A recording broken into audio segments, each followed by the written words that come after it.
And the blast from the past says that Klopp could finally seal a transfer for Liverpool's #1 transfer target. But when they say #1, they're going all the way back to the time where we were in for, well, let's just say the time where we lost out in the Champions League right at the death. So they are talking about Julian Brandt. Julian Brandt, of course, formerly of Bayer Leverkusen, then went on and played for Borussia Dortmund.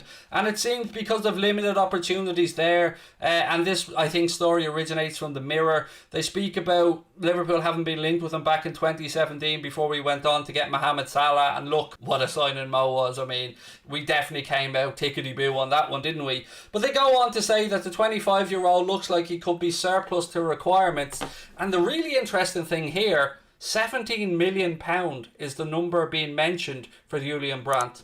I remember at the time hearing stories that he wanted to stay in Germany. He'd been linked with Bayern, I think, at one point, and it made sense that he went to Dortmund, particularly if he did want to stay in Germany. But 17 million, that's the only part of it that kind of makes me think, 17 million for somebody who Klopp did like the look of, and somebody who would give us another option without us shelling out so much that we blocked the pathway for Harvey Elliott to come through. So it's an interesting one. I don't know how much truth there is to it, but it's certainly an interesting one.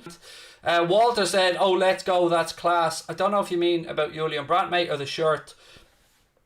Brandt wouldn't fit the English game, which is a fair point, mate. You know, there are some players that we can look at and think you can see them fitting in. So the likes of Daniel Malin, Patson Daka, I can see them fitting in the English game. Luis Suarez, you knew he was tailor-made to fit in.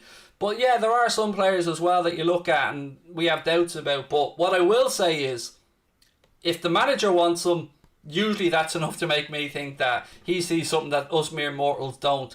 But I think at 17 million, 25 years of age, you know, you can see why the link has been made. Now, are Dortmund going to want to clear out that many wingers in one summer? And it is a position that they're stacked in, but it looks like Jadon Sancho is going to be moving on. Erling Haaland could be moving on, albeit not a winger, of course, a striker. And are they going to bring in money from Julian Brandt? But the article also goes on to suggest that Dortmund have a few financial issues. Now, I would suggest that they could be cleared up rather quickly with a few sales that they'll be making. But, you know, maybe there is a chance there for Liverpool to get himself a bit of a cheap deal.